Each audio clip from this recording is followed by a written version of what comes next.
राम राम राम राम राम राम राम राम। आज श्रीमद् भगवद गीता के प्रकट होने का दिन है। जैसे भगवान अवतार लेते हैं ऐसे ही भगवद गीता का अवतार है। मात्र जीवों के कल्याण के लिए महाभारत के 18 पर्व है, ऐसे भगवद गीता के 18 अध्याय है और ये 20वें पर्व में कही गई है। आरंभ में भीष्म जी महाराज जी सेनापति रहे हैं 10 दिन तक, 8 दिन तक कई बदले, 5 दिन तक द्रोणाचार्य रहे और 3 दिनों में कई बदले। तो गीता का उपदेश भगवान ने शुरू किया है। तो दूसरे अध्याय के 11वें श्लोक से अशोच्यानंद शोचस्म यहाँ से, और सर्व पापेभ्यो मोक्षयिष्यामि मा शुचम। अशोच का सोच लिया, सोच करना नहीं चाहिए, ऐसा भगवान ने कहा। माँ शुच 2 बार कहा भगवान ने, एक तो अंत में कहा, एक 16वें अध्याय में माँ शुच संपदम दैवीम अभिजात ऋषि पांडव, एक यहाँ पर कहा। तात्पर्य क्या है कि साधक साधन करता है, अभिमान रहित होकर के साधना में लगता है, तो उसको अपने में कमी मालूम देती है। भाई हमारे में योग्यता ही नहीं है, हमें अधिकार भी नहीं है, हमारे में ऐसा कोई गुण भी नहीं है, ऐसी कोई विशेषता भी नहीं है, तो हम कैसे उस तत्व को प्राप्त करेंगे। तो साधक के लिए भी चिंता होती है और अंत में क्या होगा क्या नहीं होगा ऐसा साधन करते हुए भी अंत में विचार होता है। तो पहले देवी संपत्ति की प्राप्ति के लिए गए, मासुत संपदम देवी अभिजात हो से, तू देवी संपत्ति को प्राप्त हुआ है, चिंता मत कर। और अंत में शरणागति बताकर कहा, माम एकम शरणम ब्रजा, अनन्य भाव से मेरी शरण हो जा, संपूर्ण पापों से मैं मुक्त करूंगा, तू चिंता मत कर। तो अर्जुन को जो ये थोड़ा वैराग्य हुआ है, मन उपरति आई है, युद्ध में नहीं करूं, इसमें कारण उसके था कि मेरे को पाप लगेगा। पाप मेवा से दसमान अद्वैता आदताइयों को मारने से पापम एवं आसे, केवल पाप ही लगेगा और कोई फायदे की बात नहीं है। तो अर्जुन मरने से नहीं डरता था, मारने से डरता था कि गुरुजनों की हत्या कैसे करेगा, ऐसे डरता था। भगवान ने कहा नहीं, तू देवी संपत्ति को प्राप्त हुआ, चिंता मत कर, अंत में एक का पाप नहीं लगेगा। तेरे यदि हिम्मत न हो तो सब पापों से मैं मुक्त कर दूंगा, तुम चिंता मत कर। तो इससे सिद्ध होता है कि भगवान के चरणों के शरण होकर भगवद आज्ञा पालन करने में जीव लग जाए, उसकी सब कुछ जिम्मेवारी भगवान पर आ जाती है। तो ये खास बात गीता की शरणागति है। अर्जुन को अभी गीता कब सुनाई है कि जब भगवान से अर्जुन ने कह दिया कि साधिमान त्वाम प्रपन्नम माम साधि, मैं आपके शरण हूँ, मेरे को शिक्षा दीजिए। ऐसे शरण होने पर ही उपदेश दिया, नहीं तो सैया सनातन विकथन भोजनादि स्वीक्याद भय सिद्धवान विप्रलब्धा। अर्जुन ने कहा है जब भागवत में, तो भगवान के साथ एकता थी, बैठने में, सोने में, सैयासनाथ, बस ये सोने में, आसन में, अचन में, घूम, घूमने फिरने में हरदम भगवान के साथ अर्जुन रहते थे। इतने साथ रहते हुए भी उपदेश नहीं दिया, तो युद्ध के मौके क्या इतना विशेष समय था, क्या एक शांति का वायुमंडल था जिसमें उपदेश दिया, तो ये कोई कारण नहीं है। कारण अर्जुन सन्मुख हो गए, अर्जुन अपने करने के विषय में निस्संदेह नहीं हुए। इधर तो गुरुजनों को मारना है, युद्ध करें तो, और युद्ध नहीं करें तो क्षात्र धर्म है, क्षत्रिय का कर्तव्य होता है, प्राप्त हुए युद्ध को जो नहीं करना, छोड़ना नहीं चाहिए। आहू तो न निवर्तेत द्यूता कभी रणा कभी, तो युद्ध से कभी भी विमुख नहीं होना चाहिए। युद्धे प्राप्ति पलायनम दानमेश्वर भाव क्षात्र कर्म स्वभावजम, ये स्वभावत क्षात्र कर्म है, तो करते हैं। युद्ध तो गुरुजनों को मारना पड़ता है, क्यों दुर्योधन आदि के साथ में विरोध होने पर द्रोण और भीष्म जी महाराज को सामने लेकर और दुर्योधन लड़ता है। दुर्योधन अपनी तरफ से लड़ते हुए भी सामने भीष्म और दोनों का रखता है, और ये दो संबंधी विलक्षण है। एक हमारे परंपरा जन्म का संबंध होता है, एक विद्या का संबंध होता है, योनि संबंध विद्या संबंध। तो दोनों संबंधों से दो आचार्य है।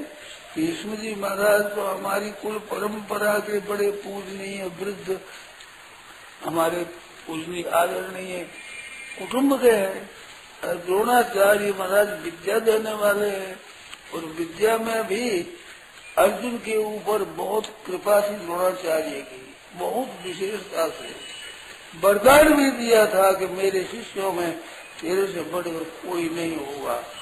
उसका पालन करने के लिए 190 का अंगूठा भी काटना पड़ा। अपने बेटे को अश्वत्थामा को ब्रह्मास्त्र सिखाया, परंतु ब्रह्मास्त्र का उपसंहार करना नहीं सिखाया, अर्जुन को सिखाया था। तो अर्जुन पर बहुत ज्यादा स्नेह थे। इस बात से कथम भीष्म संख्य द्रोण से मधुसूदना ईशु भी प्रतियोगिता में बाणों से युद्ध करूं, बाण भी प्राण लेने जैसे, ऐसे बाणों से युद्ध कैसे करूं मैं, ऐसे अर्जुन का विचार था। क्योंकि पाप लगेगा तो मेरे नहीं कर सके। इस बात से अर्जुन भगवान के शरण होते हैं कि मेरे शरण हूँ आपके, मेरे को शिक्षा दीजिए, क्या करूँगा।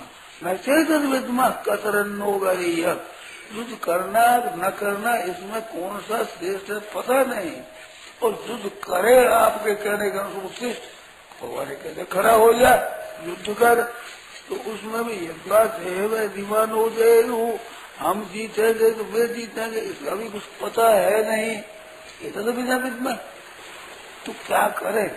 तो भगवान ने उनको उपदेश दिया, युद्ध कराने के लिए युद्ध करना चाहिए। तो युद्ध करना है, वो अर्जुन ने तो कह दिया कि महाराज ये दुर्योधन आदि युद्ध करते हैं, ये लोभोपचेता है, लोभ के कारण से इनका होश नहीं रहा है, उपचेता हो गए, अपना होश भूल गए। धन मिल जाएगा, राज्य मिल जाएगा, तो ये मनुष्य इससे अनर्थ करता है। गीता में अगर कहा भी है कि काम क्रोध का लोभ, ये 3 नरकों का दरवाजा है, तो ये लोभ में आविष्ट है। इस वास्ते ये युद्ध करते हैं। कथम जयम अस्मा भी पापाद अस्मान निवर्तितम कुलक्षय कृतम दोषम प्रपश्चित हृदयनार्दन। हम कुलक्षय के नाश का पाप लगता, उसको हम जानते हुए कैसे प्रवृत्त होंगे, ऐसे अर्जुन ने कहा है। उनको होश नहीं है, क्यों तो लोभ आ गया, लोभ नरकों का दरवाजा है, पाप करने लग गए तो पाप लगेगा।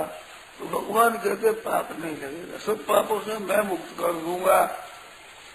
तो भगवान पापों से मुक्त करते हैं, इसका अर्थ ये नहीं कोई हत्या करे, हिंसा करे, भगवान दूर कर देंगे, ऐसा नहीं। जो कर्तव्यच्युत होता है, अपना कर्तव्य पालन करने से विमुख होता है, तो भगवान कर्तव्य पालन करने के लिए आज्ञा देते हैं, लड़ने के लिए आज्ञा नहीं देते हैं। और जब में रहेगा धन मिल जाएगा नहीं, ये बात गौरता से कही है। अथो वा प्राप्त से स्वर्गम जित्वा मोक्ष से महेम तस्मात् उत्कृष्ट। ये युद्ध करने की युक्तियों के विषय में भगवान ने कहा है, परंतु युद्ध कर तेरे को द्रव्य मिल जाएगा, धन मिल जाएगा ये नहीं, पापों से तो मुक्त हो जाएगा। तो कर्तव्य के पालन करने से मनुष्य दोष का भागी नहीं होता है, किंतु पुण्य का भागी होता है। छात्र धर्म है स्वकर्मणा तम अभ्यर्थ सिद्धि विन्दति मानव। अपने धर्म के द्वारा भगवान का पूजन करो। तो धर्म क्या है? स्वधर्म स्वकर्म है। श्रेया स्वधर्मो विगुणा, जहाँ कर्मों का है ब्रह्म कर्म स्वभावजम, क्षात्र कर्म स्वभावजम, वैश्य कर्म स्वभावजम, शूद्र श्रेयावी स्वभावजम, स्वभाव जिन कौन थे निबद्ध स्वेद कर्मणा। ये कर्म वही श्रेयान स्वधर्मो विगुणा, ये अपना धर्म है, उस धर्म का पालन करना है।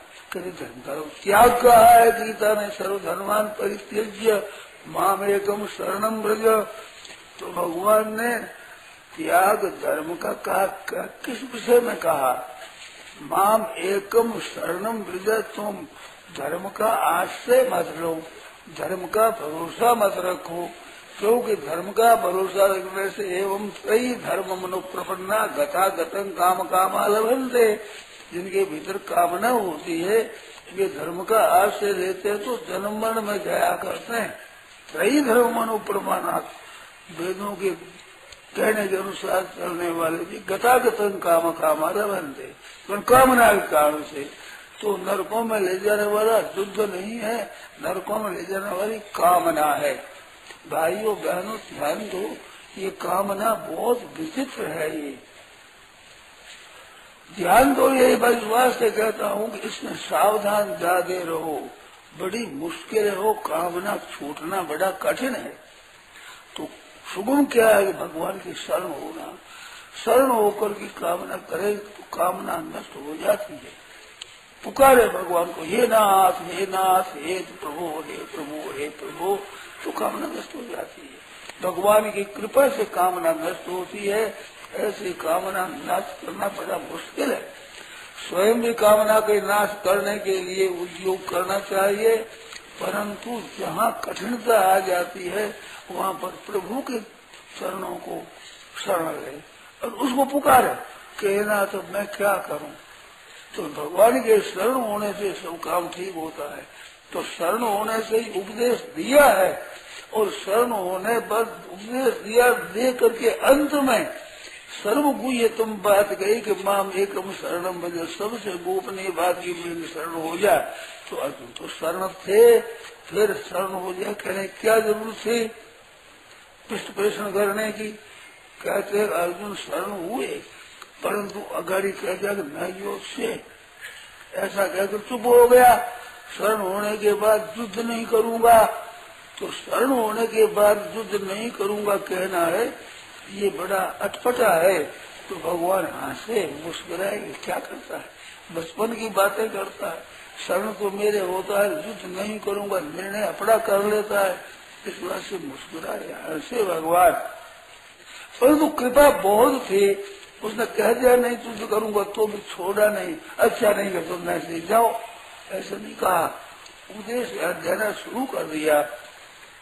अंत में अर्जुन ने योग से ऐसा नहीं कहा, मैं योग से तो कह दिया, परंतु योग से ऐसा नहीं कहा। अंत में कहा करिष्ये वचनम तव, आप आज्ञा दोगे वही करूंगा, क्योंकि शरणागत के लिए अमुक काम करूंगा अमुक नहीं करूंगा ऐसा कहना बनता नहीं। जब शरण हो गया अब कौन सा करूंगा और कौन सा न करूंगा ऐसा कैसे हो सकता है। अब तो जो आज्ञा होगी उसका मैं पालन करूंगा, ये अर्जुन ने अंत में स्वीकार किया। और तभी भगवान ने गीता का उपदेश देना समाप्त कर दिया। फिर भगवान वाच नहीं है, अगर भगवान नहीं कहते हैं।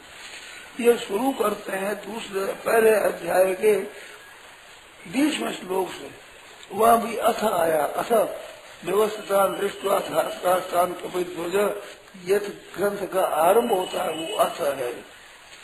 और कृष्णार्जुन संवाद पहले में नहीं है, ये बात नहीं है। ऋषिकेश तदा वाक्य मध्य महामही पते, ऐसे ऋषिकेश भगवान को अर्जुन ने कहा, उभयो सेनों मध्य मेरे संस्थाप है, दोनों सेनाओं के बीच में मेरे रथ को खड़ा करो, वहां से मैं देखूंगा कि ये जो भले मानस आए हैं सामने। अर्जुन का युद्ध में प्रिय गण, दुर्योधन का युद्ध में प्रिय गण, युद्धे प्रीति धासराष्ट्र से गुरुवेद दे युद्धे, उस बुद्धि दे करके उनको समझा करके ठीक धर्म बढ़ावे, ऐसा विचार नहीं कि युद्ध में तेरी सहायता कर हम विजय करा देंगे। ऐसे आए हैं युद्ध में तो कहीं मैं जब देखूं तो सही मेरे हाथ दुआस करने वाला कौन है। अरे बड़े शूरवीरता से धनुष उठा करके अर्जुन ने कहा। अंत में इतने ज्ञानमाख्यातम और इत्यहम वासुदेव से संजय ने इत्यथ कहा तो संजय ने ही इति कहा। इत्यहम वासुदेव से पार्थ से महात्मना संवादम एवं श्लोकम अद्भुतम रोमर्षणम। तो अर्थ से लेके इति तक ये होता है गीता का कलेवर। बहुत से लोग गीता का आरंभ दूसरे अध्याय के 11वें से मानते हैं, वहां से उपदेश हुआ, पहले उपदेश नहीं है। तो फिर पहला अध्याय गीता में क्यों है? तो कृष्णार्जुन संवाद भी पहले में है और उपदेश भी पहले में है। और अर्जुन कहता है मैं युद्ध नहीं करूंगा, उसको युद्ध करने की बात भी भगवान पहले में बताते हैं। तो तुम खड़े हो जाओ, साफ कह दिया युद्ध के लिए। तो इसलिए दूसरे दिन पर पहला अध्याय भी गीता में आ गया। तो 2 बार मां से कहकर बताया कि साधक के भी साधक साधन अवस्था में थोड़ी हिम्मत टूटती है, तो चिंता मत करो। अंत में काम करने के लिए कहते हैं तो उसमें कोई गड़बड़ी हो जाएगी तो भगवान के मेरे शरण हो जाओ। भाइयों बहनों, एक मार्मिक बात है, भगवान के चरणों के शरण होने से उनको सद्बुद्धि भगवान देते हैं। अर्जुन ने एक अक्षोणी सेना भगवान की छोड़कर और बिल्कुल शस्त्र अस्त्र न चलाने वाले भगवान को स्वीकार किया, तो ये ऐश्वर्य नहीं चाहता है, ये भगवान को चाहता है। तो ऐसे भगवान के चरणों के शरण हो जाए, फिर पाप से डरना नहीं चाहिए। इसका अर्थ ये नहीं पाप करना चाहिए, ये मतलब नहीं है, परंतु पाप लग जाएगा, मैं भूल जाऊंगा, कहीं गलती हो जाएगी, तो शरण होने के बाद में चिंता नहीं करनी चाहिए। शरण हो गया मैं, हे नाथ आपके शरण हूँ, आज्ञा पालन कर, करिष्ये वचनम तव, भगवान की आज्ञा के अनुसार चलूंगा, आज्ञा से विरुद्ध काम नहीं करूंगा। ये खास शरणागत होने की पहचान है। करिष्ये वचनम तव, आप जो कहोगे सो ही करूंगा। अब यह धर्म की बात नहीं है, धर्मान परित्यज्य जो त्याग है, धर्मों के आश्रय का त्याग है। आश्रय का त्याग होने पर कहीं धर्म नहीं भी दिखता। कर्ण का और अर्जुन का युद्ध होता है, उस समय में कर्ण का रथ है वो पृथ्वी में धस जाता है। उनको श्राप हुआ था कि शत्रु के सामने तुम्हारे रथ के चक्कों को पृथ्वी पकड़ रहेगी, पृथ्वी में धस गया। इस बार वो नीचे उतर करके रथ को निकाल रहा है, तो अर्जुन बाण चलाता है तो कर्ण कहता है अरे तू शस्त्र और शास्त्र दोनों को जानने वाला होकर के भी अन्याय कर रहा है, मैं निशस्त्र हूँ और नीचे खड़ा हूँ, तू रथ पर होकर बाण चला रहा है। तो अर्जुन चुप हो गए, नहीं चलाया। भगवान ने कहे क्या करता है, मारो बाण, तो मारने लग गया। अब सर्व धर्मान परिचय माम एकम से एक भगवान के आग्रह शरण हुआ, करिष्ये वचनम तव, भगवान ने कहा बाण मारो। तो वो धर्म से नहीं कहता, भाई धर्म कैसा है, शास्त्र धर्म है, शस्त्र धर्म है, शस्त्र धारे वो क्या करना है, शास्त्र क्या कहता है, इन बातों की ख्याल नहीं किया। भगवान ने कह दिया करिष्ये वचनम तव, मारा बाण। और वो कहता है कर क्या रहा है, अन्याय कर रहा है तो मेरे पर, मैं जब नीचे खड़ा हूँ, रथ का चक्का निकाल रहा हूँ, अन्य कार्य में लगा हूँ, बाण चलाता है। तो भगवान ने कहा अब तेरे को धर्म याद आया है, मालूम होता तेरी मौत आ गई। मृत्यु के समय धर्म याद करने से धर्म रक्षा नहीं कर, धर्मो रक्षा नहीं रक्षिता, पहले से धर्म का आचरण करता है, उसकी धर्म रक्षा करता है। अब तू धर्म कहता है तो इसका अर्थ हुआ तू मेरी मौत आ गई, मारो बाण इसको। ये आतताई है। 6 तरह के आतताई काम करते हैं। अग्निदेह, विषदेह, जो क्षेत्रदार, धनहार, बहुरी बकार, शस्त्र गहे, अवध्य वध्य खटकार, आसायन आयांतम हन्यादेवा विचारियन, बिना विचार आतताई को मार दो। तो किस तरह से मार देना ठीक है? कर्ण है, दुशासन है, दुर्योधन है, शकुनी, ये 4 है। पांडव चंद्रिका में स्वरूपदास जी चंडाल चौकड़ी कहते हैं वो, ये चंडाल चौकड़ी थी। ये बड़े पाप करने में इनकी सलाह होती थी। एक, युद्ध करना है, निवृत्त नहीं होना। कितने कोई शिक्षा दे, भीष्म जी ने कहा, द्रोणाचार्य ने कहा, कृपाचार्य ने कहा, और भी बहुत से सज्जन कहते युद्ध मत करो, तेरे हानि हो जाएगी, परंतु कहते हुए युद्ध करूंगा। दुर्योधन का खास आग्रह था युद्ध का, युद्ध में ही बस विजय करूंगा ही मैं। मेरे साथ में द्रोण, भीष्म ऐसे बड़े बड़े आचार्य हैं, मेरे सामने का क्या चीज है। और उसने अपनी चालाकी 2 अक्षरोणी सेना ले ली। 9 अक्षरोणी सेना होनी चाहिए, दोनों को 18 अक्षरोणी में। तो एक तो भगवान की, एक संजय की, ये 2 सेनाएं लेने से, 2 सेना उधर से लेने से 2 तो कम होगी, 9 में 2 कम होगी, इधर 9 2 11 होगी, तो 11 अक्षरोणी सेना थी। दुर्योधन के पक्ष में, उनके पक्ष में 7 अक्षरोणी थी। परंतु होने पर भी जब शंख बजे है, तो शंख बजे तो पांडवों की सेना के शंख बजे, और जो कौरवों की सेना के भी शंख बजे। भीष्म जी ने पहले शंख बजाए, फिर शंख बजाए, तो वो शब्द तुमलो भवत, तुमने बड़ा भयंकर शब्द हुआ, परंतु पांडवों पर असर नहीं पड़ा। और पांडवों का शब्द हुआ तो घास रास्तानम हृदय नहीं गुजारियत, उस शब्द से उनके हृदय विदीर्ण हो गए। क्योंकि पाप के पक्ष में होता है, उसका हृदय कच्चा होता है। बाहर से कितना ही बल हो जाए, और जिसके धर्म का बल होता है, बाहर से निर्बल होता है, परंतु भीतर से शेर की तरह गरजता है। उसके कोई पाप है ही नहीं। हमारे चिंता किस बात की है, हमारे डर किस बात का है, हम पाप करते ही नहीं। ऐसे पाप रहित था, न्याय पर था, वे अन्याय पर थे। तो 11 जोड़ी होने पर भी वे भयभीत हो गए। भगवान के चरणों का शरण रखो, जो कुछ साधन करो, माम आश्रित यतन दिए, जरा मरण मोक्षाय, मेरा आश्रय लेकर यत्न करे।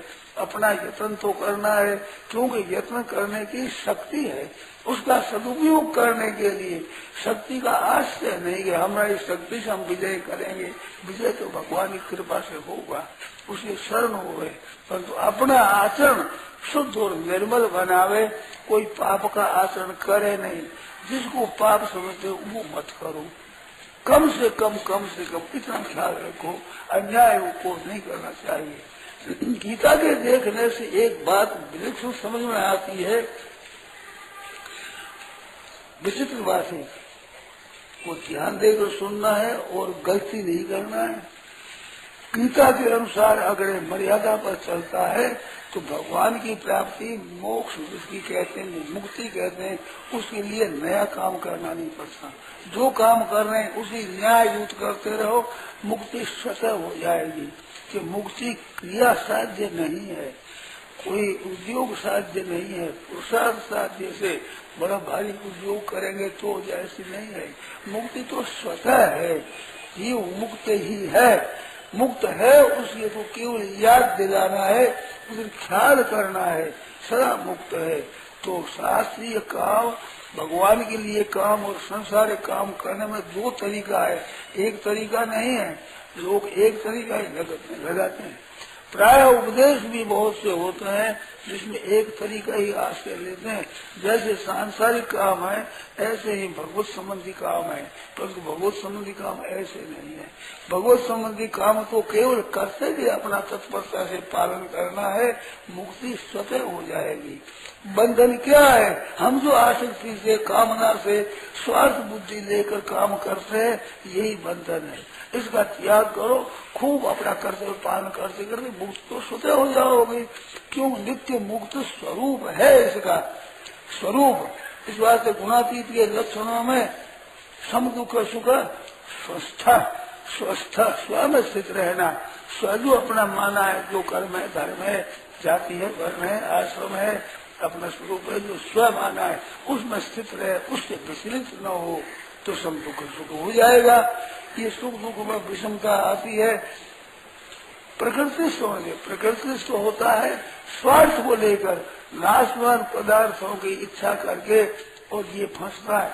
इस वास्ते वो मत करो, सांसारिक लोभ मत आओ। खास करके परमात्मा की प्राप्ति में बाधा देने वाली दो चीज है, एक तो रुपयों का संग्रह हो जाए, पदार्थ मेरे पास हो जाए, एक मैं सुख भोगूं। भोगे ऐश्वर्य प्रसन्नता नाम तया प्रतिष्ठा, भोगो और ऐश्वर्य में जो आसक्त है।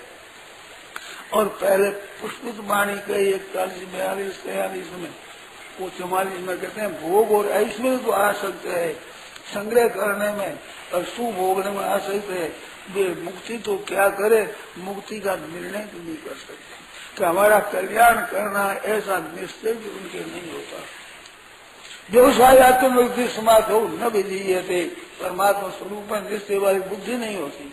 निश्चय वाली बुद्धि होने से तो भगवान कहते हैं अब से सुदुराचारो भक्ति माम अनन्य भाग, ऐसा दुराचारी है साधु रेव संबंध, जो साधु मानना चाहिए। किस बात पर? तो सम्यक व्यवस्थित हो, निश्चय उसने पक्का कर लिया है कि अपने पाप नहीं करना है, भगवत आज्ञा अनुसार चलता है, वो निश्चय किया हुआ कल्याण कर देता। अभिचेत सुदुराचार, ऐसे ज्ञान के विषय में अभिचेदसी पापेभ्य सर्वेभ्य पाप कृतमा सर्वं ज्ञान प्लवे नहीं, तो ज्ञान भी प्राप्त हो जाएगा, भक्ति प्राप्त हो जाएगी, और गत संग से मुक्त से ज्ञानावस्थित यज्ञ आचरण कर्म समग्रम प्रविलिये थे। कर्मयोग से भी संपूर्ण कर्म नष्ट हो जाते हैं, पाप पुण्य सब नष्ट होकर मुक्त हो जाता है। ये तीनों बातें भगवान ने बातें साफ कही है। किसी योग का कर्म योग, ज्ञान योग, भक्ति योग में योगाश्रयो में आप होता निर्णाम योग 11वें स्कंद के 20वें अध्याय में भगवान ने 3 योग बताए, कर्म योग, ज्ञान योग, भक्ति योग। उन्हीं 3 योगों का वर्णन भगवद गीता में हुआ है। तो इनमें से आप भक्ति को ले लो, ज्ञान को ले लो, योग को ले, कर्म योग को ले लो, किसी को लेकर के चलो, कल्याण होगा, इसमें संदेह नहीं। पर योग से विचलित नहीं होना है। योग की परिभाषा भगवान ने 2 की है, एक तो समत्वम योग उच्यते, एक तम विद्या दुख संयोग वियोगम योग संकेतम। दुखों के संयोग का ही योग है, वो योग होता है। एक समता का नाम योग है, हृदय में राग द्वेष हरक शोक नग्र सम रहे, तो ये योग का अनुष्ठान और गीता का योग है। सिद्धि सिद्धि समूह हो, सिद्धि असिद्धि में सम रहकर काम कर दो, समत्वम योग उच्यते। एक दुख संयोग वियोगम योग संगीतम, दुखों का संयोग आगे माऊ पे जन्म दुखालय व शाश्वतम, संसार में जन्मे दुखालय है। जैसे औषधालय होता है, वस्त्रालय होता है, भोजनालय होता है, ऐसे ये संसार दुखालय है।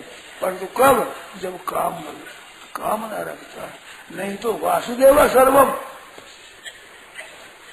सब कुछ परमात्मा है। कब? जब परमात्मा के शरण हो जाए, उसके लिए परमात्मा ही है। ज्ञान प्राप्त है परमात्मा ही है, योग का अनुष्ठान करता है तो परमात्मा ही रहते। वासुदेव सर्वम सब आत्मा सुदुर्लभा। तो वहाँ राग द्वेष हरक शोक ये तुम्हारे शत्रु है। इंद्रिय से राग द्वेषो व्यवस्थित हो, तो न वशमागत तो यसे परिपंथ हो, ये दोनों शत्रु है। इनमें किसी के वश में नहीं, न राग में न द्वेष के, इसके वश में न हो गए। सरल उपाय बताया है, तो राग द्वेष आ जाए तो इतनी चिंता नहीं, क्योंकि इनके वशीभूत हो क्रिया करोगे तो पतन हो जाएगा, फिर उद्धार करने वाला कोई नहीं है। तो न वशमागत थे तो इससे परिबंधी न हो। तो सज्जनों, ये राग और द्वेष है, ये पालने वाला ना किसी पे राग करे ना द्वेष करे, नहीं किसी से दोस्ती, नहीं किसी से बैर, और नहीं किसी के सिर धनी, नहीं किसी की बैर, अपने कोई मारे नहीं, ना छोटा नहीं बड़ा, और राग द्वेष न करके संसार में बर्ताव करो, कोई पल्ला पकड़ने वाला नहीं है। ठीक है। एक बात याद आ गई, बीच में साधुओं की ढीका कर और जीव लंगोटड़ी ये तीनों बस रख, फिर निर्भय रम संसार में, जब बैरी मारो झक। कर और जीव लंगोटड़ी ये तीनों बस रख, फिर निर्भय रम संसार में। तो अपना राग द्वेष के वशीभूत न हो तो मौज करो, फिर कोई बाधा देने वाला है नहीं। बाधा देने वाला अपने राग और द्वेष ये है, ये दोनों सत्य से परिपंथी न हो, ये तुम्हारे मार्ग में लुके रहे राग और द्वेष। तो भाइयों बहनों ये ख्याल रखो विशेषता से, राग द्वेष के वशीभूत काम मत करो। राग द्वेष मिटा देना बहुत है। राग काम क्रोध वियुक्त आराम यति नाम यम अभिदो ब्रह्म निर्वाणम बदले विदात्मना। राग द्वेष रहित उनके लिए जीते और मत हर समय ब्रह्म की प्राप्ति है। बड़ी ऊंची बात बताई है। इनके रहित होना अच्छा है, रहित न भी हो तो भी इनके कहने में मत चलो। कहने में चलने से राग द्वेष पुष्ट होते हैं, और राग पूर्वक काम नहीं करोगे तो राग कमजोर हो जाएगा। जिस पहलवान को खुराक मिलती है वो बड़ा बलवान हो जाता है, खुराक नहीं मिलती निर्बल हो जाता है। तो राग द्वेष के अनुसार काम करोगे तो राग द्वेष को बल मिलेगा, खुराक मिलेगी, ये प्रभु पुष्ट हो जाएंगे। और इनके बस में न होकर के और अपने कर्तव्य का पालन करो। आ भी जाए तरंग तो हे नाथ पुकारो, प्रभु को पुकारो। ये एक बड़ी बढ़िया चीज है। भगवान के चरणों का आश्रय ले लेता है, उसकी रक्षा भगवान करते हैं। कई बार ऐसी बात होती है कि हम भगवान को पुकारते हैं परंतु हमारे राग वैसा ही है, वैसा ही द्वेष हो जाता है। हे नाथ करते हैं तो कुछ क्या फर्क नहीं पड़ा। परंतु याद रखो थोड़े दिनों के बाद में दिखेगा ये कैसे राग द्वेष कम हो गया, भाई क्या हुई, मैंने कोई विशेष अनुष्ठान नहीं किया। अरे तेने पुकार कर दी, उस दिन बात सुनाई हो गई, उस समय तुम्हारे को पता नहीं लगा, परंतु काम हो गया। वो पता पीछे लग जाता है साधक को। भगवान के शरण होने से वो बात ठीक हो जाती है। कहीं गलती भी हो जाती है तो गलती भी फिर सही हो जाएगी, वो गलती मिट जाएगी, रहेगी नहीं, टिकेगी नहीं। प्रभु के चरणों का आश्रय लेने से, अपने उद्योग का आश्रय लेने से गलती फिर हो जाती है। भगवान ने अर्जुन को भी कह दिया तू क्या चीज है, और है ही क्या चीज। जो कहता है साधमान त्वाम प्रपन्नम और भक्तों से में सखा चेती, भगवान स्वयं स्वीकार करे तू भक्त है और सखा है। और भक्त के लिए न में भक्त प्रणश्यति, मेरे भक्त का विनाश नहीं होता। परंतु भगवान कहते हैं ये अहंकार में आश्रित नहीं होती मंदिर से मिथ्या से व्यवसाय प्रकृति स्वाग्नि योग से अहंकार का आश्रय लेता है तो तेरा पतन हो जाएगा, न सोची विनंकृति नष्ट हो जाएगा, पतन हो जाएगा। तो अहंकार का आश्रय मेरे आश्रय भगवान का लो। अहंकार है सूक्ष्म, इसके विषय में हमने शास्त्रों को देखा और पढ़े लिखे आदमियों से भी मैंने बातें की है, उनके भी ये बात समझ में नहीं आई कि अहंकार कैसे छूटे। अहंकार छूटने से साधन कैसे होगा, तो अहंकार से साधन नहीं होता है। अहंकार है ये अपरा प्रकृति है। अपराध परा दो प्रकृति बताई भगवान ने 7वें अध्याय में। भूमि रापो नलो वायु खंग मनो बुद्धि रेवच अहंकार इति इयम में भिन्ना प्रकृता है। इदंता से कहा अहंकार इति इयम, अहंकार भी इदंता से कहा है। अपरा इयम 2 बार कहा इदम शब्द। इदम शरीरों कौन से है, और एतद जो व्यक्ति एतद और इदम शब्द कह करके इसको अलग बताया है। अहंकार तुम्हारा स्वरूप नहीं है। ममई वांशो जीव लोगे, वो है परा प्रकृति, ये अपरा प्रकृति का आश्रय है। अहंकार रखता है, करते तो अभिमान रखता है, मैं ऐसा कर लूंगा, तो वो अहंकार का आश्रय है, वो खराब है। काम करो ठीक तरह से, आश्रय भगवान का, आधार भगवान का। इस बात के लिए माम एकम शरणम जगह, अहंकार का आश्रय न लेकर केवल प्रभु के चरणों का आश्रय लेकर अपने कर्तव्य का पालन करो, फिर कोई चिंता की बात नहीं है। बहनों माताएं अपने घर का काम करें उत्साह पूर्वक, प्रेम पूर्वक, आदर पूर्वक, भगवान की आज्ञा समझ करके। अपना घर है, उस घर को अपना न समझे, ये प्रभु का घर है। क्यों आपका कैसे, आपसे बोले आपके सास थे, आपके दादोस भी है, सब काम करते आए हैं, चलता आया है काम, हमारे अधीन है। ये अभिमान कर लेता है मनुष्य कि मैं कमाता हूँ, तो आपसे पहले कौन कमाता था और आपके बाद कौन कमाएगा। ये संसार अपने अधीन नहीं है, चलता रहता है। अपने बीच में आ गए तो ये तो भगवान की कृपा हुई, हमारे को एक मौका दे दिया भगवान ने अपने कर्तव्य पालन करने के लिए। हमारे आश्रित नहीं है। ऐसे अभिमान का त्याग करके और ठीक तरह से काम करें। भगवान का पूजन करे, काम करे, संसार काम, बहनों माताएं रसोई बनावे, जल भरे, बर्तन मांगे, बालकों का पालन पोषण करे, वो अपने घर का नहीं है, भगवान का पूजन है। भगवान ने दिया है, घर भगवान का है, ये जन भगवान के हैं, काम भगवान का है, प्रसाद पाते हैं। तुम्हें निवेदित भोजन कर ही प्रभु प्रसाद पट भूषण धरे ही, चाहे गहना पहरो चाहे कपड़ा पहरो, भगवान का प्रसाद माने, भोजन करो भगवान का प्रसाद माने, जो कुछ काम में लाओ कि भगवान का प्रसाद है, भगवान का अर्पण करके तो भगवान के दरबार में रहे, भगवान का काम करे और भगवान का प्रसाद ही पावे। और भगवान के प्रसाद से जो घर के हैं वो सब भगवान के जन हैं, इनकी सेवा करे, वो भी भगवान के जनों की सेवा। हमारा कुछ नहीं, अपना अहंकार न करे, अपनी किस चीज को अपनी न माने। सज्जनों, मिली हुई चीज होती है वो अपनी नहीं होती है। शरीर भी मिला है, मन बुद्धि इंद्रियों भी मिली है, पदार्थ भी मिले हैं, कुटुम्ब भी मिला हुआ है, अपना नहीं है, मिली हुई है, बिछड़ने वाली है। क्योंकि अपनी चीज अपने पास रहेगी, दुनिया कैसे रहेगी। लोक में भी ये बहनों माताएं कहा करती है, गोद लिए हुए छोरे कहते मेरा उधारा बेटा कब देते रहेगा। ये उधर चीज रहती नहीं, अपनी माने ही नहीं, भगवान की आज्ञा के अनुसार सेवा करे, पर आधिपत्य न लगावे, ऊपर की मैं करूंगा। अर्जुन को खुद कह दिया कि अहंकार न सोची बिना, अहंकार तुम करेगा तो नष्ट हो जाएगा। तो अहंकार ये है प्रकृति का कार्य, तो प्रकृति के बस में हो गया। पुरुष प्रकृति तो ही भूमते, वो प्रकृति होने से भोगता है सुख दुखों को, और सुख दुखी होता है, नहीं तो सम दुख है सुख है, स्वस्थ रहता है, सम दुख सुख है। अनादित्वा निर्गुणत्वात् परमात्मा अयम अव्यय, शरीर स्थो भी कौनते न करोती न रेख्यते, शरीर में स्थित रहता हुआ भी कर्तृत्व और भोक्तृत्व न रहे, न करता है न भोगता है, ऐसा कर्तृत्व भोक्तृत्व रहे, भगवान की आज्ञा से काम करे, सिद्धि असिद्धि जो होना है वो होगा। तो रोते क्यों और हंसते क्यों। अनुकूलता हो जाए तो भगवान ने भेजी, प्रतिकूलता होगी तो भगवान ने भेजी। एक और विलक्षण बात है, प्रतिकूलता भेजते हैं भगवान अपनापन से।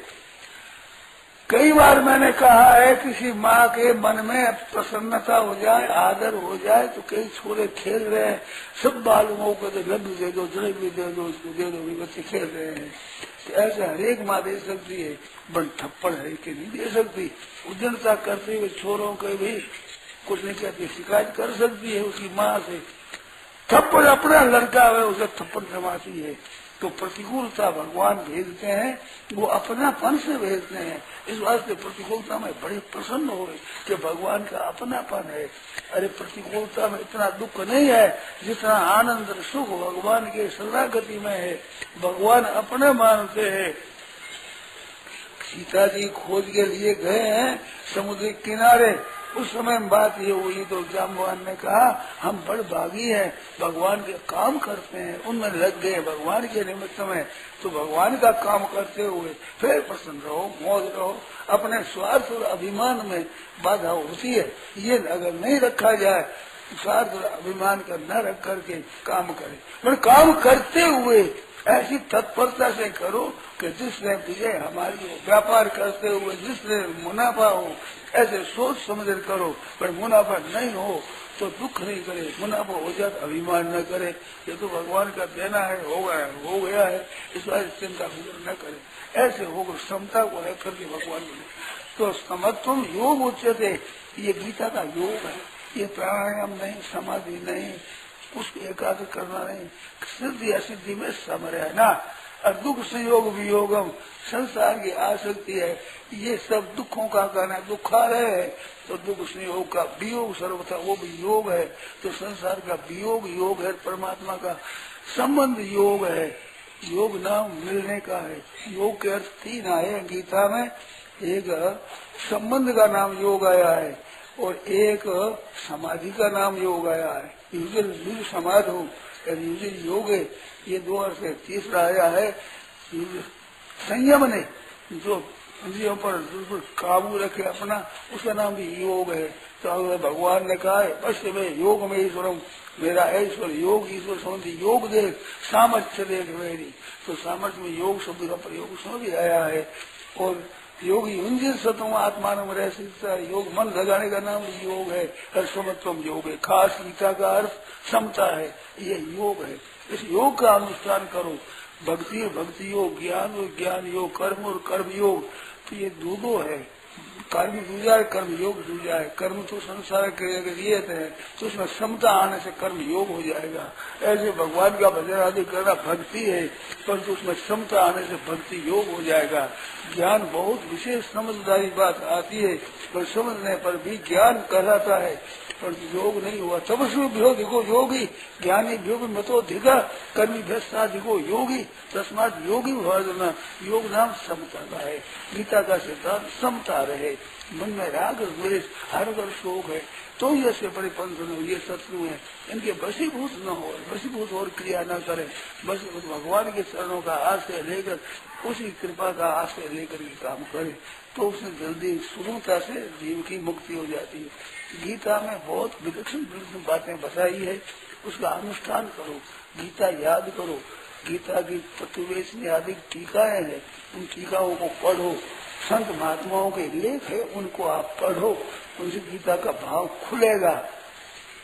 साधक संजीवनी है, तत्ववेशनी है, ये जो अपने यहाँ की और शंकर भाष्य है या रामानुज भाष्य है, बहुत अच्छे अच्छे आचार्यों ने बड़ी टीकाएं लिखी है।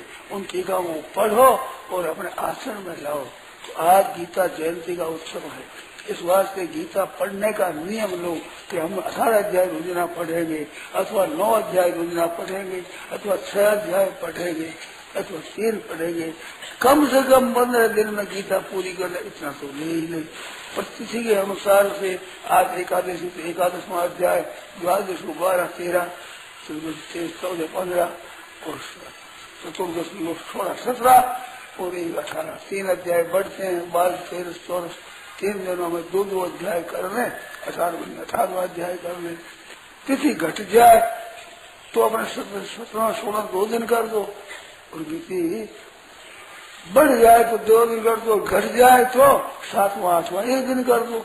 ऐसे 15 दिनों में पूरा पाठ कर रहे हैं। इतना तो कम से कम गीता पाठ करना चाहिए। गीता पाठ करने की रीति क्या है, भाई बहनों से सबसे कहना है, पहले अर्थ पढ़ो, पीछे श्लोक पढ़ो। श्लोक लिखा हुआ पहले होता है, अर्थ पीछे लिखा हुआ होता है, परंतु पाठ करने में पहले अर्थ पढ़ो। अर्थ पढ़ करके अर्थ कौन से पद का अर्थ ऐसे पीछे मूल पढ़ो। ऐसे पढ़ो तो पढ़ना आ जाएगा, गीता का अर्थ सीख जाओगे, आ जाएगा। तो पहले ऐसे पढ़कर गीता का अध्ययन करो। आज ये नियम ले लेना चाहिए कि गीता जयंती के दिन हमने ये लिया, तो ये आज पर्व है, गीता की जन्म दिन है, जन्मदिन, उस दिन अपने काम करें। इसलिए भाई बहनों से कहना है, और गीता के अनुसार राग द्वेष हर शोक के वशीभूत न हो करके उत्साहपूर्वक काम करें। अब इसमें कोई बात हो, प्रश्न पूछना हो तो पूछ लो भाई। देखो भाई बहन शांति में धीरे धीरे बहन जाए, जल्दी न करें। थोड़ा कीर्तन होता है, उसमें जहाँ तक ठहरे।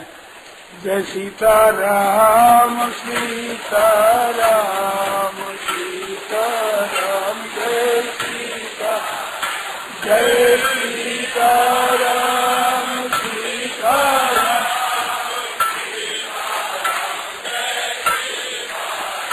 जय सीता राम सीता राम सीता राम, जय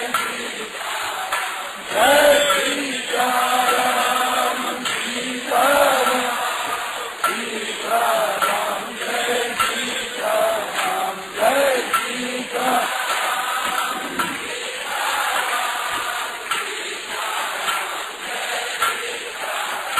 जय सीता राम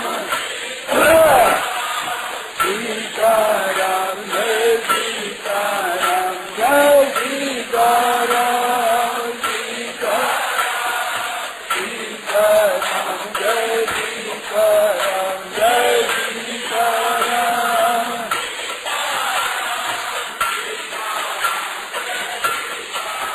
जय सीता राम सीता राम सीता